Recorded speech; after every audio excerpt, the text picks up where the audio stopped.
Hello दोस्तों, जय श्री कृष्णा।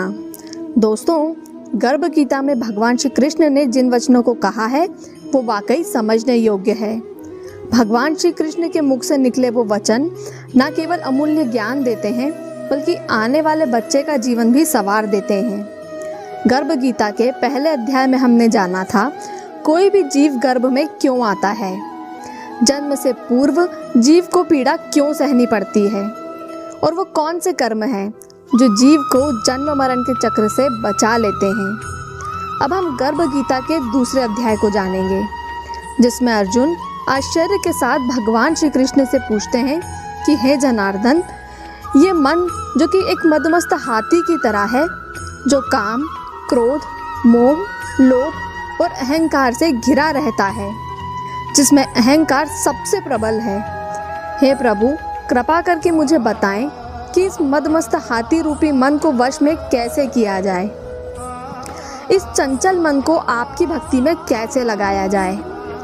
अर्जुन का प्रश्न सुनकर भगवान श्री कृष्ण कहते हैं कि हे अर्जुन, जिस प्रकार मदमस्त हाथी को अंकुश से वश में किया जा सकता है, ठीक उसी प्रकार मन को वश में करने के लिए अभ्यास रूपी अंकुश की आवश्यकता होती है।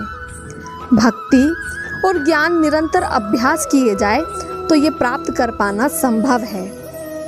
माताएं, श्री कृष्ण और अर्जुन के संवाद को अपने गर्भ तक पहुंचाने के लिए अपनी आंखों को बंद कीजिए और अपने दोनों हाथों को अपने गर्भ पर रखकर अपने शिष्यों से कहिए कि हे मेरे प्यारे बच्चे, भगवान श्री कृष्ण की ये सीख आपके जीवन को बहुत ही आसान बना देगी। आप बस इस कलयुग में अपने मन को शांत रखने का प्रयास करना। जिस प्रकार किसी जंगली जानवर को भी अंकुश की मदद से वश में किया जा सकता है, जिसके बाद वो अंकुश लगाने वाले के इशारे पर सब काम करता है, ठीक उसी प्रकार आप भी अपने मन में अंकुश लगाए रखना। ये सत्य है कि कलयुग में मन को वश में कर पाना बेहद कठिन है, लेकिन मुझे विश्वास है कि आप दृढ़ निश्चय और भगवान की कृपा से ऐसा कर पाने में संभव होंगे। आप हर कठिन समय को पार करने के लिए भक्ति, ध्यान और योग की सहायता लेना। अगर आप ऐसा करोगे तो आप निश्चित ही सफलता को प्राप्त करोगे।